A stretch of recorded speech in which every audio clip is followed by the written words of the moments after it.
Salut à tous et bienvenue dans cette nouvelle vidéo, j'espère que vous allez bien. Alors aujourd'hui on se retrouve pour parler du 4e épisode de Koh Lanta, la tribu maudite. Mais avant de commencer, et si vous appréciez mon contenu, n'hésitez pas à vous abonner. Et sur ce, c'est parti pour la review.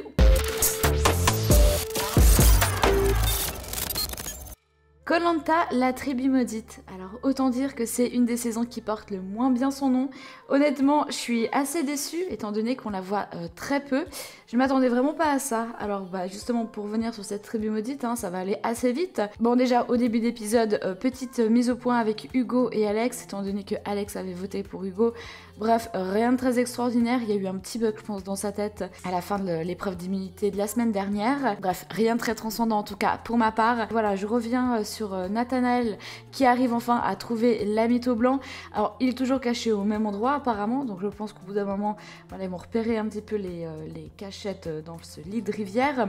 Donc voilà, il arrive enfin presque, à s'échapper de cette île. Donc bon, on va voir par la suite que malheureusement, il va pas réussir le duel, mais avant ça, il y a donc le confort. Alors au niveau de la récompense, c'est assez sympa, un petit visite dans un village, marché, donc évidemment ils vont pouvoir manger, etc. Par contre, visuellement, cette épreuve de confort, c'était du n'importe quoi. Alors il y avait quelques plans un petit peu en mode drone, vue du ciel de cette épreuve de confort. Donc je le rappelle, cette épreuve de confort, ils avaient donc plusieurs grandes cordes et par équipe de 3, je crois, ils devaient les attacher sans en fait les croiser. Alors, je suis désolée, vu de la Terre, on n'y comprend rien du tout. Donc voilà, il y avait quand même quelques plans pour nous aider un petit peu à comprendre ce schmilblick, mais pas terrible. À retravailler, je pense que c'était d'ailleurs une des premières fois où on l'a vu, en tout cas moi je l'avais jamais vu auparavant. Donc bon voilà, Cassandre, j'ai oublié de mentionner que Cassandre ne participera pas à cette épreuve pour la 5e fois. Qui est quand même pas mal. Et pour les jaunes, ce sera donc Fred et Jacques. Mais bon, quoi qu'il en soit, c'est les jaunes qui arrivent quand même à gagner cette épreuve, notamment grâce à Elias, qui s'en sort pas si mal. Écoutez, j'ai rien de particulier à dire sur cette épreuve. S'ils la refont, j'espère qu'ils vont trouver d'autres prises de vue, parce que c'était encore une fois pas super à regarder. Elle a pas duré très longtemps, heureusement. Et donc c'est les rouges qui vont devoir sélectionner un de leurs aventuriers pour participer au duel. Face à Nathanaël, ce sera donc Cécile qui va participer au duel, faire l'unanimité auprès de sa tribu. Écoutez, elle avait l'air surprise. Je pense qu'on pouvait à peu près s'y attendre, voilà. C'est une candidate qui m'a l'air, ma foi, fort sympathique, mais on l'a peu vue. Alors je sais pas si elle est juste réservée aussi dans le camp, on n'a juste pas vu d'image d'elle plus que ça. Mais donc voilà, Cécile va donc participer au duel. Le duel était plutôt sympa à voir. Donc ils avaient plusieurs plateformes et en fait ils avaient des petits plots à empiler pour faire une plateforme égale. Par contre petit bug pour Cécile qui va faire tomber ses plots et en fait il y en a un qui va se coincer, elle va pas le voir. Donc évidemment elle va se retrouver bloquée, ce qui va permettre à Nathanaël de rattraper un petit peu son retard parce qu'il avait l'air de galérer. Mais au final, c'est Cécile qui va remporter cette épreuve en 40 minutes. Alors, on s'en est pas rendu compte évidemment à l'écran, mais ça a duré extrêmement longtemps. Autant l'un que l'autre, ils ont l'air d'avoir galéré. Alors, je sais pas exactement combien de temps Cécile s'en est pas rendu compte que son plot était coincé, mais bon, voilà, il y a moyen que l'épreuve aurait pu se terminer beaucoup plus vite. S'il n'y avait pas eu ce petit bug. Et donc Nathanaël va devoir retourner sur l'île maudite. Je suis un peu déçue franchement. En plus, vu le teaser de la semaine prochaine, l'île maudite elle va pas durer très longtemps. Je suis plutôt contente au final parce que vraiment ça ne mène à rien, on voit rien. Non honnêtement je suis vraiment déçue, en plus c'est l'intitulé de la saison donc quand même. Donc voilà, je suis contente que ça soit terminé. Bon on va voir après comment ça se profile pour les deux candidats qui vont réintégrer une équipe. S'ils vont en mettre un chez les jaunes, un chez les rouges, je sais pas. Je pense qu'il va y avoir déjà un duel entre les 4 et puis ensuite voilà les deux vainqueurs vont pouvoir réintégrer l'équipe. On verra bien par la suite. Du coup, voilà pour ce duel. Donc voilà, Cécile retourne sur l'île des Rouges, demande quelques explications. Alors bon, Hugo le dit, et je crois que Frédéric l'avait déjà dit aussi précédemment, ça sert à rien d'expliquer là, à ce moment-là les votes pour le duel. De toute façon, ils vont devoir voter à chaque épreuve de confort perdue. Bon, est-ce que ça vaut vraiment la peine? Pour Cécile, apparemment, oui. Voilà, elle voulait bien comprendre en tout cas les arguments pour, en tout cas, j'ai l'impression, s'améliorer par la suite. Donc voilà, les arguments qui ont été mis en avant, c'est qu'il y a une petite différence au niveau de la génération. Alors, Alexandre cite Pokémon, je sais pas si c'était la bonne ref, surtout qu'elle a quoi, 41 ans, c'est pas énorme non plus. Sinon, il y a eu voilà, peut-être un petit peu comment dire, lâcher prise, de mou lors de l'épreuve de la semaine dernière sur le puzzle tortue. Ça, c'était Gustin, il me semble qu'il l'a mentionné. Un manque de prise d'initiative, grosso modo, peut-être un manque d'implication. Après, je sais pas sur le camp si elle est dynamique et active. Il me semble que oui, il n'y a pas eu de reproche. Contrairement chez les jaunes qui ont pris Lola en grippe pour son inactivité, entre autres, sur le camp. Et donc voilà, Cécile retourne du coup dans son équipe. J'espère pour elle qu'elle va pouvoir un petit peu recadrer le tir. En parallèle, on a du coup l'équipe jaune qui sont au marché. Écoutez, rien de très intéressant, enfin je trouve, hein, c'est des images ma foi assez lambda. Bon, on a Michel qui nous dit que c'était l'anniversaire de sa mère et du coup il peut bien manger un peu en son honneur. Ensuite, écoutez, on passe directement à l'immunité. Cassandre, mais elle est maudite, hein. Cassandre, c'est la 6e fois, donc elle détient un record personnel pour le nombre de boules noires consécutives. Au niveau de l'épreuve, écoutez, elle était plutôt sympathique. Après, rien de transcendant, on l'avait déjà vu. Donc les deux équipes sont divisées en deux. Ils ont une corde chacun qui doivent du coup ajuster pour faire balancier et mettre plusieurs boules dans des trous. Voilà, écoutez, rien de très transcendant. Les jaunes perdent et Lola a le malheur de faire une remarque comme quoi si on l'avait écouté, ils auraient peut-être pas perdu. Bon, voilà, écoutez, elle s'est pas plus mise en avant que ça. D'ailleurs, ça commence à agacer. Alors déjà, Jacques et Michel n'étaient pas hyper fans. Maintenant, on a Frédéric et Charlotte, donc qui font techniquement partie de son alliance, qui trouvent qu'elle s'impose trop et qu'elle a des remarques un peu déplacées et une manière de parler. Je pense qu'il doit être un petit peu... ça pique un peu au vif, on va dire ça comme ça. Encore une fois, la faim, la fatigue, etc. Ça rend les gens plus sensibles. Après, effectivement, Lola, elle a un franc-parler. Bon, ça plaît ou ça plaît pas. Au moins, elle a des choses à dire, hein, contrairement peut-être à Charlotte. Bref, du coup, c'est les jaunes qui vont aller au conseil. Entre-temps, on a Cassandre qui craque chez les rouges. Oui, je comprends, c'est compliqué.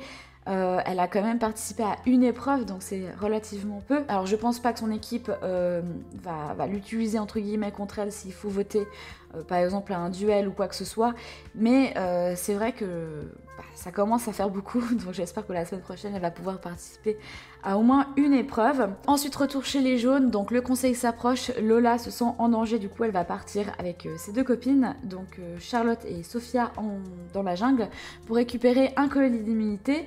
Pour elle, c'est Michel qui va sortir, étant donné qu'elle pense que son alliance tient toujours. Donc il y avait Jacques, Frédéric, Charlotte, Sophia et Lola, donc voilà, ils étaient 5, face entre guillemets à Thibaut, Michel et Elias. Donc voilà, Michel ne mâche pas ses mots. Ah oui, il y a aussi Frédéric, excusez-moi. Frédéric. Donc voilà, Michel ne mâche pas ses mots, comme je disais, il en a ras-le-bol. Jacques commence aussi à en avoir ras-le-bol et Frédéric se rend compte que voilà, ça va être un petit peu compliqué de gérer Lola et que c'était peut-être pas la meilleure alliance à faire avec elle. Du coup, il va parler aux garçons et ils vont retourner leur veste. Bon, est-ce que c'est vraiment retourner leur veste? Je ne pense pas, surtout que... Voilà, Lola sur le camp, elle n'a pas l'air hyper active, elle a l'air de beaucoup parler, et puis bon, sur les épreuves, elle est bonne, mais sans plus. Et puis bon, si en plus quand elle perd, elle fait des remarques, ça commence à être un petit peu limite. Donc voilà, Lola va partir dans la jungle. Charlotte, elle en a marre, elle craque aussi. Et va expliquer à Lola qu'elle elle fait des remarques un petit peu déplacées.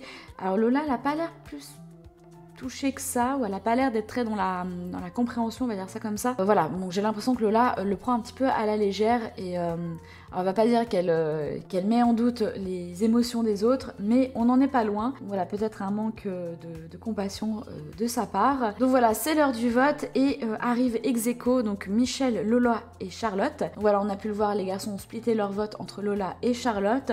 Donc ils vont revoter contre les 3 personnes et là ce sera donc Lola qui va être éliminée. Je trouve qu'elle est partie plutôt dignement, elle n'a pas fait de scandale, elle n'a pas fait de reproches, etc. Elle a cherché à comprendre et voilà, ceux qui ont voté pour elle lui ont expliqué. Voilà, par rapport à son élimination, j'ai pas l'impression qu'elle a été si surprise que ça. Et petit teaser pour la semaine prochaine, comme ils nous l'ont montré à l'écran. Encore une fois, on prend des pincettes, il y aurait potentiellement un abandon dans une des équipes.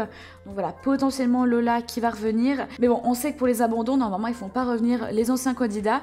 Donc voilà, il y a un petit doute là-dessus. Alors comme vous le savez, normalement, c'est sur des abandons médicaux hein, que l'ancien éliminé revient. Donc bon, là, on va voir comment ça se profile. Encore une fois, petit teaser sur l'île maudite. Donc l'île maudite va apparemment se terminer. Encore une fois, je suis hyper déçue de cette île maudite, hein. N'hésitez pas à me dire ce que vous en pensez en commentaire.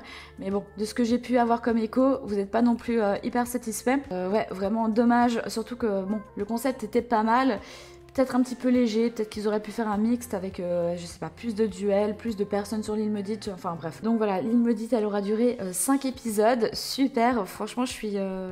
Je sais pas, je suis perplexe, je sais pas comment ils vont terminer ça, je sais pas comment ils auraient pu la rendre plus sympa, peut-être avec plus de duels, peut-être pas chercher de la mytho blanc, mais au final juste des duels entre eux, parce que là honnêtement on voit juste des aventuriers errer sur une île maudite, ne pas manger, à peine boire, on les voit même pas parler entre eux, enfin pas plus que ça, une fois de temps en temps ils vont chercher dans une rivière une petite statuette blanche. C'est un peu léger, hein. Franchement c'est un peu léger, donc voilà, n'hésitez pas encore une fois à me dire ce que vous en pensez en commentaire. Écoutez, cet épisode pour moi il était moyen, vraiment moyen, j'ai pas tellement aimé les épreuves, les interactions, bon, pas plus que ça, le confort, non, je suis désolée, ça m'a pas non plus convaincue, bon... J'étais contente de les voir manger à part ça, mais voilà. Bah écoutez, le conseil, encore une fois, ça rattrape un petit peu le coup. Bon, Lola, j'étais pas hyper fan d'elle. Après, bon, c'était quand même une personnalité qu'on entendait, qu'on voyait, donc j'espère qu'au niveau du storytelling, ça va quand même suivre, hein, parce que sinon... bah, je sais pas, je la trouve un petit peu mou, en fait, cette équipe jaune. L'équipe rouge, encore plus. Je la trouve sympathique, mais à l'écran, je sais pas, ça me transcende pas. Donc voilà, bah écoutez, j'ai pas grand chose à dire sur cet épisode. Par contre, l'épisode de la semaine dernière, j'étais très contente de le voir. Alors j'ai pas pu faire de review, j'avais fait une petite review express en short YouTube. Si vous l'avez pas vu, bah je vous le mets juste là. Alors honnêtement, je suis encore sur la réserve pour cette saison de Koh Lanta. Je saurais pas vous dire si je l'aime ou pas. J'attends de voir. Pour l'instant, je suis mitigée. En fait, cette promesse d'île perdue, enfin d'île maudite, me hypait, et puis au final, ben, je suis déçue, comme je vous l'ai dit. Je trouve vraiment que le concept il est mal exploité. Honnêtement, je vais plutôt attendre la réunification. Je suis assez impatiente en fait de voir les performances de chacun. Voilà, notamment Gustin, Michel, Jacques aussi. Et puis Cassandre aussi, j'aimerais bien l'avoir participé à une épreuve, ce serait plutôt sympa. Mais voilà, on va voir comment ça se profile pour les semaines prochaines. Écoutez, j'espère que vous avez aimé cette review. Si c'est le cas, n'hésitez pas à la liker, à la commenter, bien sûr, à vous abonner. On est bientôt aux 3000 abonnés, s'il vous plaît, abonnez-vous. Et écoutez, moi je vous dis à très bientôt dans une prochaine vidéo. Ciao ciao!